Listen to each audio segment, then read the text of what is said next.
관계 가운데 존재하고 있다는 것을 이야기하는 것입니다. 근데 이것이 어려운 말 같지만 우리 삶 가운데 늘 함께 하시는 그 하나님이 느껴질 때 여러분들은 하나님과 관계를 체험하고 설명할 수 있는 것입니다. 여러분들은 오늘 결론부터 나오는 것 같은데 이러한 성도들이 되어야 되는데 사실 이 부분은 쉽지만은 않습니다. 사실 어떻게 보면은 인간이 가진 숙제이기도 합니다. 즉 오늘로부터 약 2000년 전에 그 사람들의 그 삶으로 돌아가서 그러면은 하나님과의 그 관계가 어떠하였는지 우리는 알아보기를 원합니다. 우리는 계속해서 바울의 2차 전도 여행을 살펴보고 있습니다.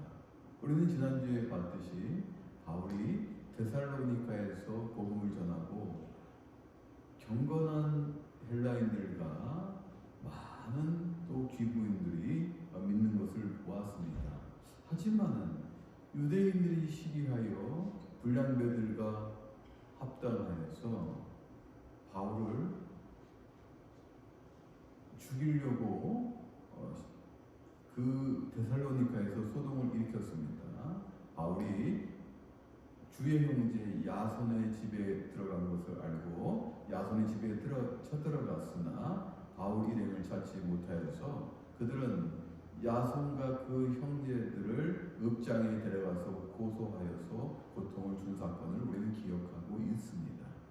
오늘 연속해서 이제 바울은 이제는 야손의 집으로부터 급하게 피신을 받게 됩니다. 바울과 그 일행들은 야손과 그 주의 형제들의 도움으로 인해서 밤에 피신하게 되는데 어디로 피신하게 되냐면은 데살로니가 쪽으로부터 남서쪽으로 약 80km 떨어져 있는 오늘 본문의 첫 번째 기착지인 베레아로 이제 피신하게 됩니다. 참 그러고 보면은 바울의 삶도 순탄치가 않죠. 여러분들 바울의 삶 살려면 살 수 있을 것 같습니까? 못 살겠다고 우리 안정면이 지금 이야기하는데 쉽지 않은 삶입니다. 그런데 바울은 분명한 사명을 가지고 있었기에 할 수 있었던 거예요. 이 사명이 없으면요 하나님의 일을 하기가 어렵다는 것을 여러분들이 아셔야 돼요. 바울은 예수님에게 빚진 자, 복음의 빚진 자였기 때문에 그 빛을 갖기 위해 그 빛을 갖는 것뿐만 아니라 예수 그리스도의 그 진리와 그 사랑의 복음을 전파하기 위해서 최선을 다했던 사람입니다. 그런 도망가는 그 와중에서도 피신하는 그 와중에서도 베레아 그 지역에서 또 회당에 들려서 회당에 가서 진리의 복음을 전파합니다. 그런데 베레아에 있는 사람들은 데살로니가에 있는 사람들보다 마음이 더 너그럽다고 오늘 성경은 이야기하고 있습니다. 마음이 더 너그럽다는 것은 마음이 열렸다는 거예요. 여러분들 마음이 너그러져야지 예수를 믿을 수가 있습니다. 네.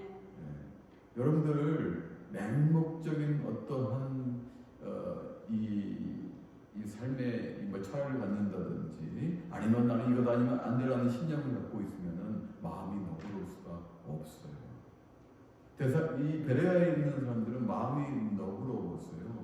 지금 그 회당에서 사도 바울이 전하는 그 하나님의 말씀을 받아들이고 있는 거예요. 그런데 단순히 그 말씀을 듣고 그들이 끝난 것이 아니라 오늘 성경 말씀을 보게 되면은 그들은 그 마음이 너그러워서 간절한 마음으로 말씀을 받고 그 말씀을 상고하였다고 기록되어 있습니다. 이거예요. 그들은 수용성이 뛰어났습니다. 수용성이 뛰어났다는 것은 마음이 너그러졌기 때문에 사도 바울이 말하는 처음 듣는 그 진리의 복음의 수용성이 뛰어났어요. 근데 거기서만 그친 것이 아니라 사도 바울이 이야기하는 그 복음이 만든 것인가? 성경을 찾아가면서 연구하며 공부하고 상고했다는 거예요. 이러한 자세가 있었다는 거예요. 말씀의 수용성뿐만 아니라 그 말씀을 연구하고 공부하며 상고하는 이 말씀이 맞는지 안 맞는지, 사도 바울이 이야기하는 것이 맞는지 안 맞는지, 이단인지 아닌지 알고 싶었던 거예요. 이런 마음의 자세가 있어야 돼요. 수용성뿐만 아니라 우리는 합리적인 의심이라는 것을 갖고 있잖아요. 이것이 맞는 것인가 안 맞는 것인가. 그래서 성경을 상고하면서 이 말씀이 맞구나. 그래서 적지 않은 사람들이 베레아에서 또 말씀을, 사도 바울의 말씀을 받아들이고 주를 믿게 됩니다.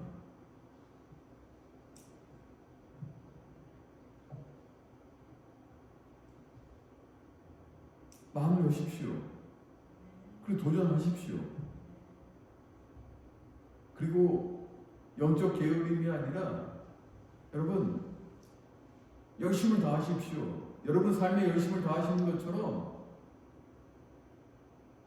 더하여서 말씀에 충실하십시오. 그러면 보입니다. 열립니다.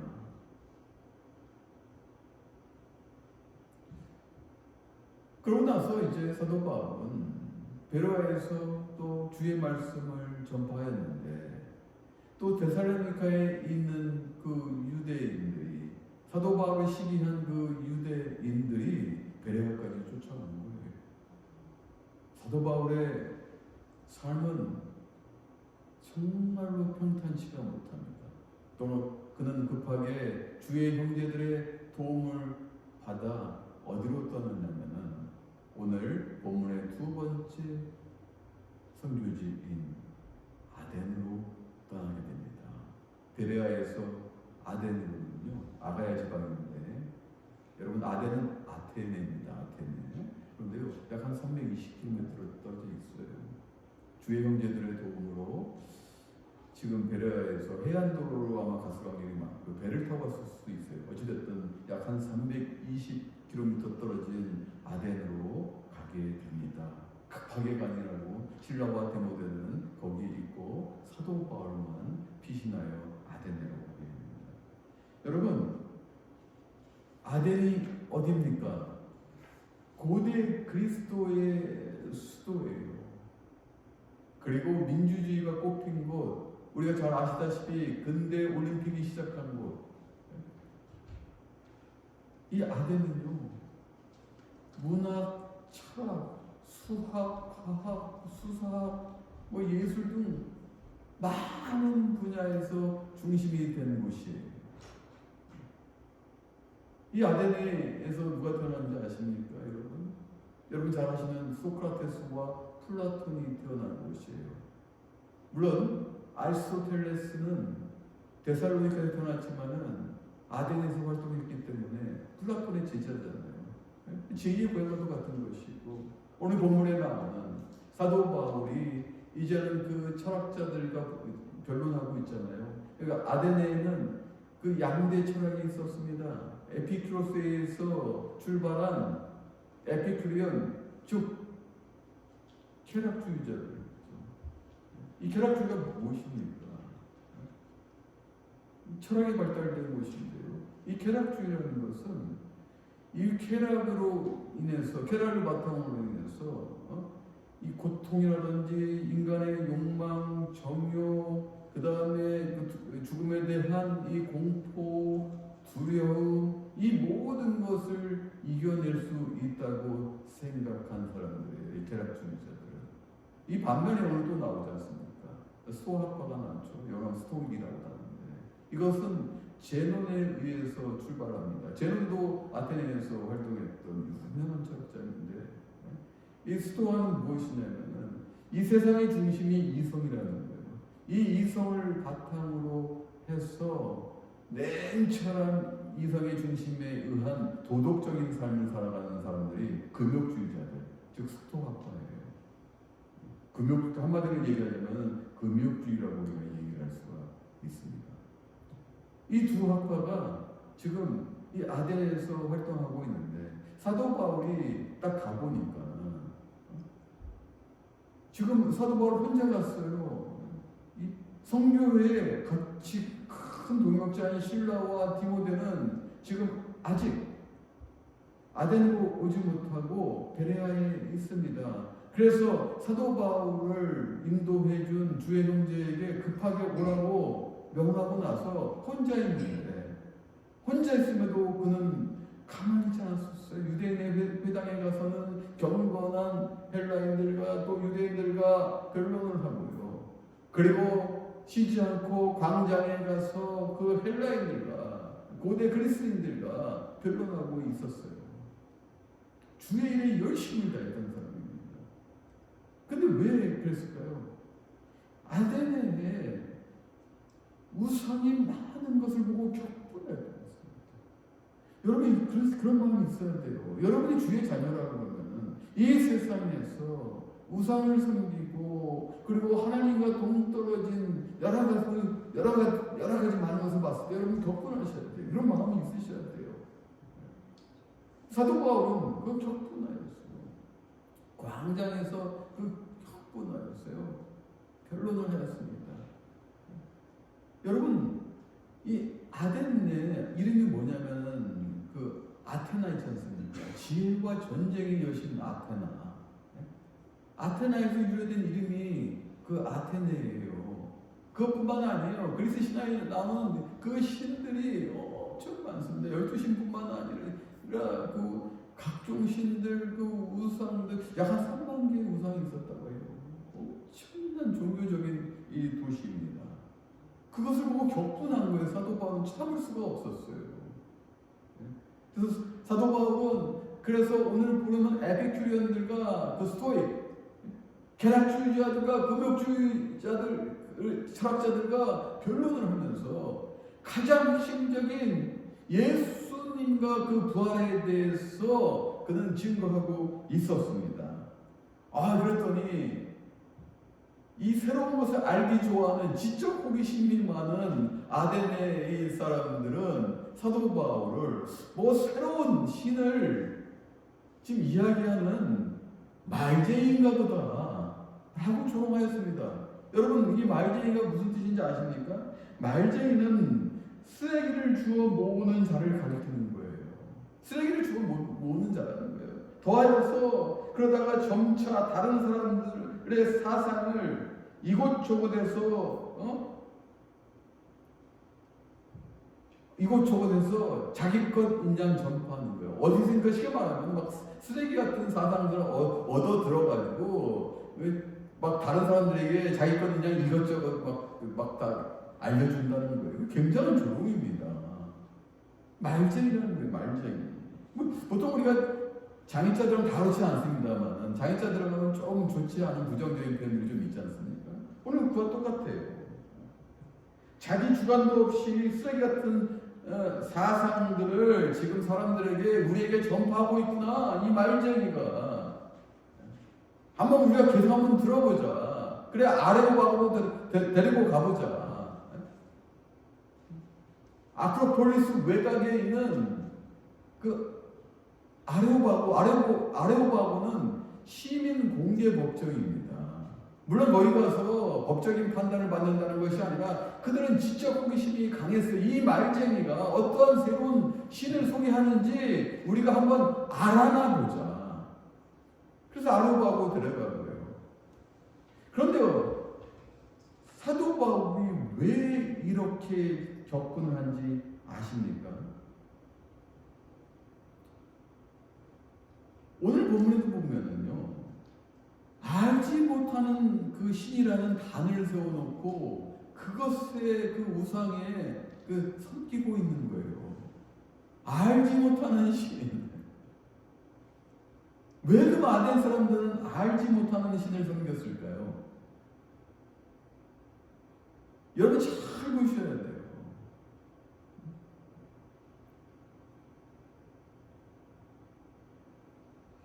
알지 못하는 신을 섬기는 이유는 알지 못하는 신을 섬기지 않았을 때 저주와 재앙을 받을까 염려하여서 알지 못하는 신에게 라는 제단을 쌓고 거기에 제사를 지냈어요. 아덴 사람들이.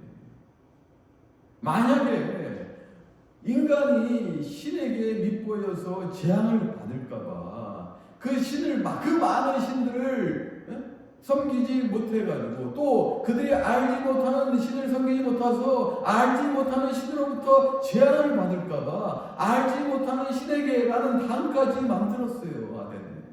아덴 사람들이요. 사도 바울은 그것을 보고 격분한 거예요.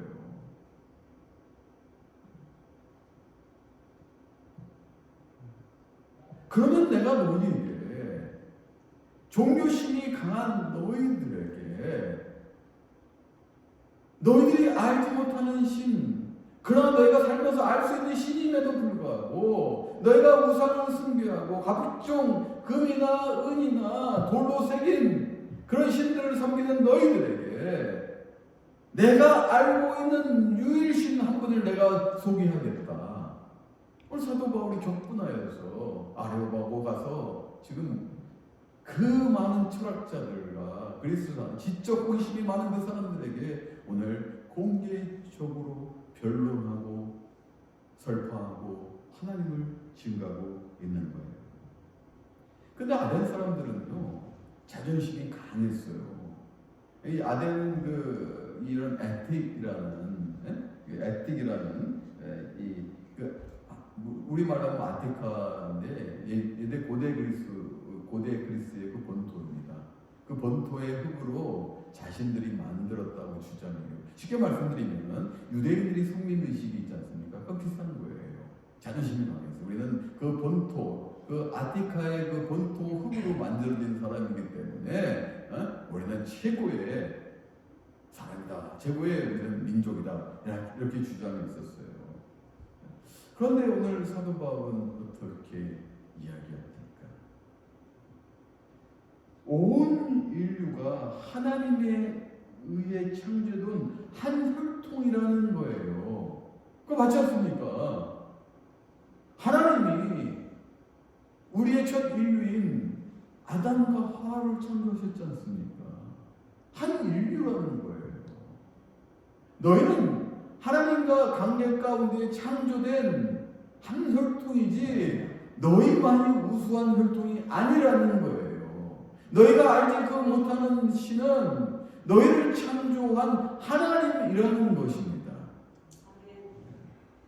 그 하나님이 너희에게 연대를 주시고 정하시고 경계를 한정하시면서 너희를 살아가면서 분명히 너희들이 알지 못하다고 주장하는 그 한 신을 알 수 있는, 성찰할 수 있는 능력이 있음에도 불구하고 너희는 금이나 은이나 돌로 새겨진 그 우상들, 많은 그리스의 그 신화 속에 나오는 신들, 자연적으로 발생한 인간에 의해서 만들어진 그 신들을 섬기고 있지 않느냐.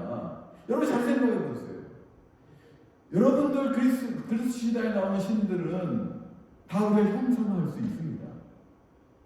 그렇지 맞잖아요. 여러분 박물관이나 어디 가면 책만 봐도 그림책만 봐도 그 신들은 그림이 나오지 않습니까? 형상화할 수 있잖아요. 그런데요, 하나님이 형상화된 모습은 이 세상 동서고금을 망라하고 한 번도 없습니다. 여러분, 하나님을 형상화해서 만든 어떤 조각이 있습니까? 아니면 그림이 있습니까? 인간이 경험하지 못하는 거예요. 그러나 그리스 신화에 나오는 이 신화들과 세상의 많은 신들과 우상들은 자연 속에서 창조됐고요. 그리고 인간에 의해서 그 형상과 그림으로 다 만들어진 거예요. 그래서 잘 하셔야 돼요. 오늘 얘기하지 않습니까? 너희는 분명히 인류를 한 혈통을 창조하신, 우주 만물 가운데 거하시면서 창조하신 그 유일신을 알아야 된다는 거예요. 그는 알지 못하는 신이 아니라 너희가 성찰했다면 알 수 있는 신이라는 거예요. 너희가 자연에서 만든 그 신을 섬기지만은 그 알지 못하는 그 유일신, 그분은 자연을 창조하신 거예요. 그리고 멀지 않게 너희와 함께하고 계신다는 거예요. 오늘 사도 바울이 얘기하는 거예요.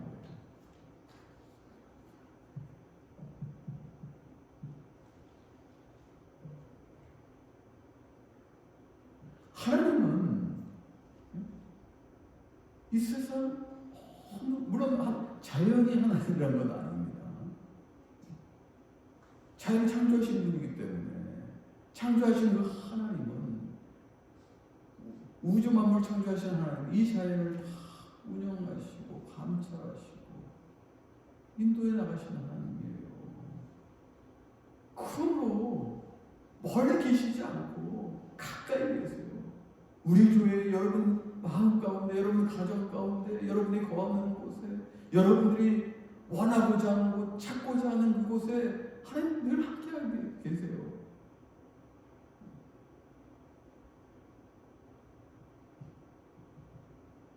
오늘 사도 바울은 그 얘기합니다. 이제는 너희가 알지 못하는 신을 섬기는데 너희는 그 알지 못하는 신에게조차도 제단을 만들어서 숭배하는데 이제는 정확히 알아야 된다는 거예요. 하나님의 존재를 정확하게 알아야 된다는 거예요. 출애굽기 3장 14절을 보게 되면 나는 스스로 있는 자다. 영어 성경은 I am who I am. 자연 속에 창조된 신들과는 근본이 다른, 나는 스스로 있는 자다. 이름도 필요 없는 한 분이시기 때문에 우리는 이름이 필요하죠. 구분을 해야 되기 때문에. 그러나 하나님은 이름이 필요 없으신 스스로 계신 유일신이에요. I am who I am. 하나님은 만들어진 존재가 아니라 스스로 있는 분이시라는 거예요.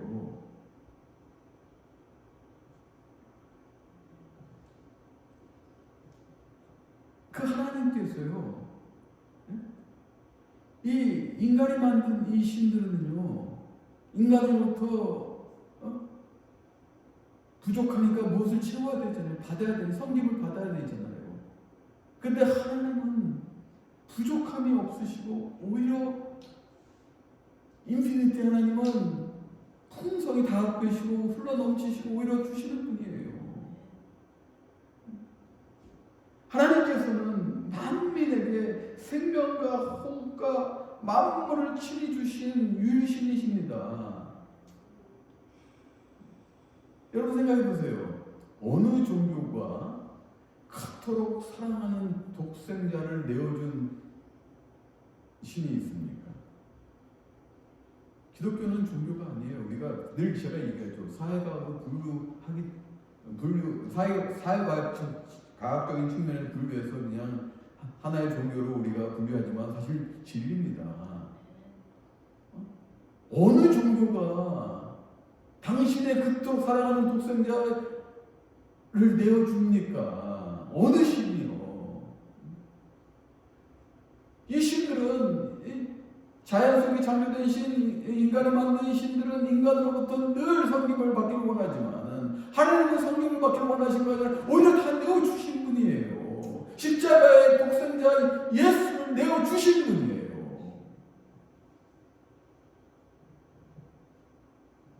여러분 이제 정확히 하셔야 돼요.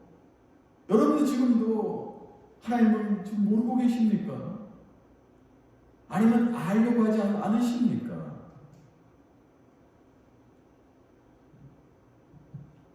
여러분 이 시간 보셔야 돼요. 종교학자 존닉은 모든 종교는 선함이 있고 구원이 있다고 주장합니다. 여러분 믿으십니까? 모든 종교는 선함이 있고 모든 종교도 다 구원이 있다는 거예요. 쉽게 말하면 어디서나 산으로 올라갈 수 있는 길은 있다는 거하고 똑같은 얘기예요. 아니에요. 길은 하나밖에 없어요. 예수로 나아가지 않으면은 여러분은 아버지 집에 갈 수가 없어요.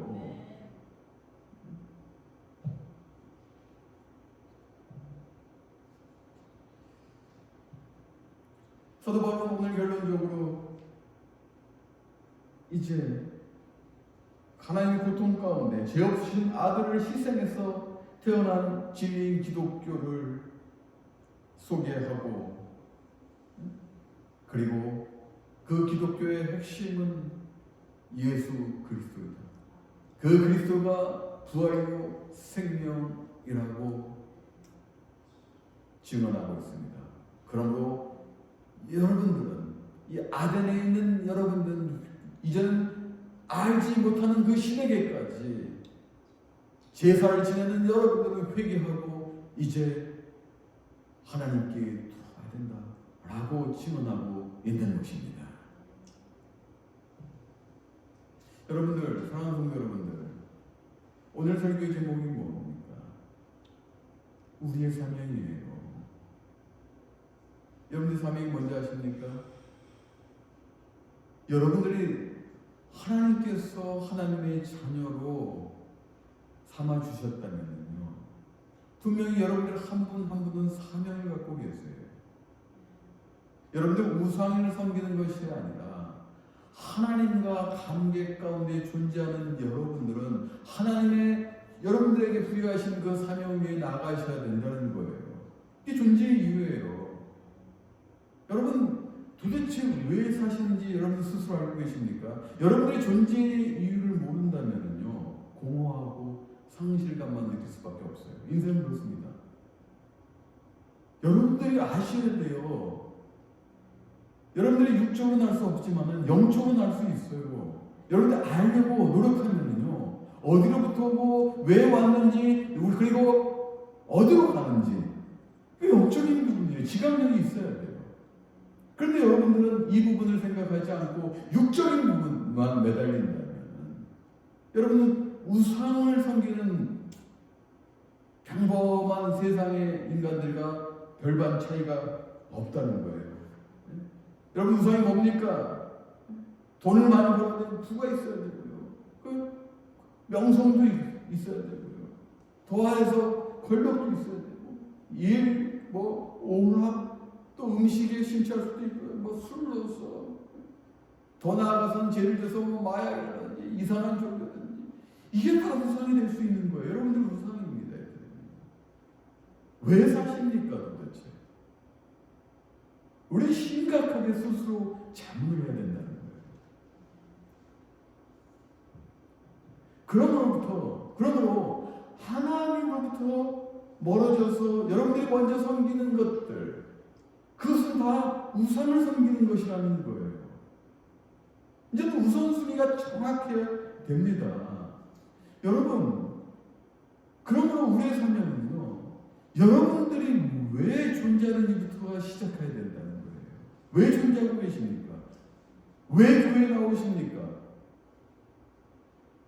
그냥 주일 되니까 그냥 나오십니까? 안 나오면 뭔가 하나님께서 벌을 주실 것 같아서 그냥 나오시는 겁니까? 아니면 다른 이유 때문에 나오시는 겁니까? 그러면은 우리 이민이니까 여기서 와서 사람을 만나고 좀 정을 나누고 이러길 원해서 나오시는 겁니까? 아니면 아이들 교육을 위해서 좀 프로그램이 잘 된 대로 좀 찾아다니면서 그나마 아이들 교육을 위해서 나오십니까? 물론 이런 부분도 상당히 중요한 부분입니다. 그런데 핵심적인 부분은 아니라는 거예요. 여러분들 2000년 역사를 잡으세요. 여러분 잘 아시다시피 코로나 이후에도 교회가 얼마나 힘들었습니까? 문 닫은 교회 많아요. 코로나 이후에. 그러나 2000년 기독교 역사에 코로나와 같은 그런 사건이 없는지 아십니까? 수도 없이 많았어요. 전염병도 있고 수도 없이 많았습니다. 그럼에도 교회가 존재할 수 있는 것은, 사명이 있는 교회는 존재하고 사명이 없는 교회는 다 문 닫았어요. 기독교 역사를 한번 보세요. 하나님께서는 오늘 사도 바울을 보세요. 그 힘든 와중에서도요, 그 고통 가운데 감옥에 갇히고 매질도 당하고 목숨에 위협이 있는 그 가운데서도요, 하나님께서 구하셔서 계속적으로 데살로니가에서 베레아에서 아덴으로 계속적으로 전도 여행을 받은 자예요. 그것은 사명이기 때문입니다. 하나님이 주신 그 사명을 붙들고 나가기 때문에 하나님께서 함께 하시고 보호하시고 역사하시기 때문에 사도 바울은 계속적으로 죽지 않고 그 어려운 가운데서도 고통 가운데서도 이겨내고 나아갈 수 있는 것입니다.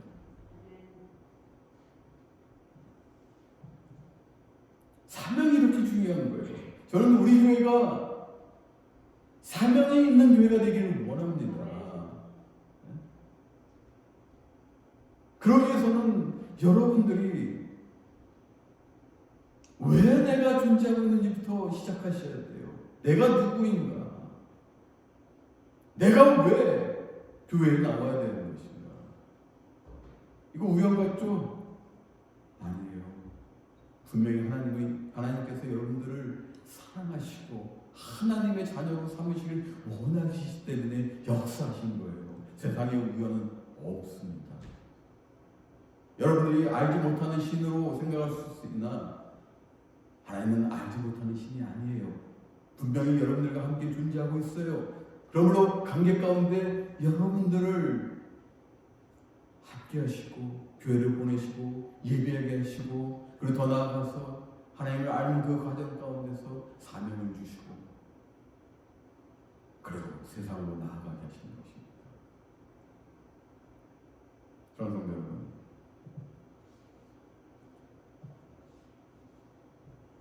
지금 2000년 전이나 지금이나 사람의 속성은 똑같습니다.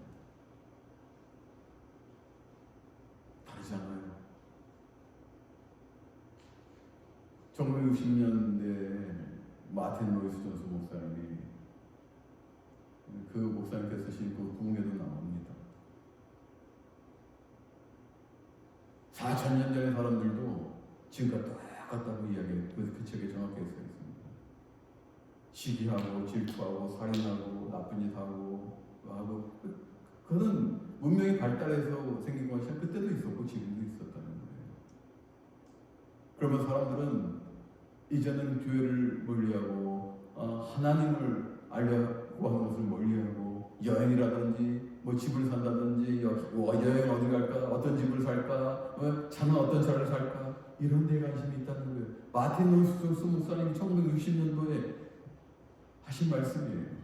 그때로부터 지금 한 65년이 흘렀습니다. 바뀌었을 것 같아요? 더하면 더했지 바뀌지 않았습니다. 더하면 더했지. 그것은 무엇을 증명하는지 아십니까? 인간의 속성은 시대를 뛰어넘는 똑같다는 거예요. 타락된 그 본성에서 나오는 그 속성은 똑같다는 거예요. 그러므로 이제는 우리는 알아야 됩니다.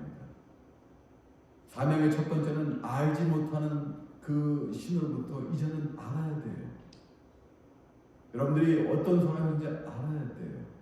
여러분들이 어떤 속성을 갖고 있는지, 그 본성이 참인지 아닌지 알아야 돼요. 관계 가운데 있어야 됩니다. 하나님과의 관계 가운데 있을 때 하나님께서는 성령님을 통해서 보여주십니다. 알려주십니다. 인도하십니다. 가르치십니다.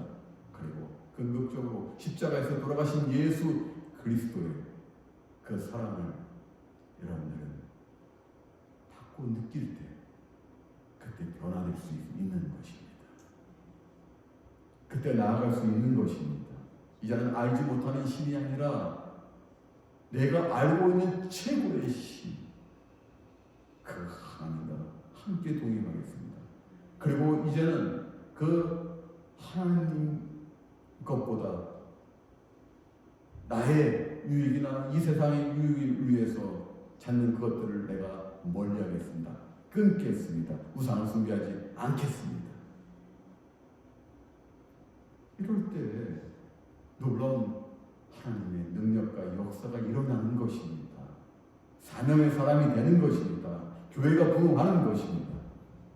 믿으십시오. 여러분 일 가운데, 학업 가운데, 여러분 미래에 놀라운 이런 사명의 사람이 되십시오. 이런 사명의 교회가 되기를 주님의 이름으로 축원합니다.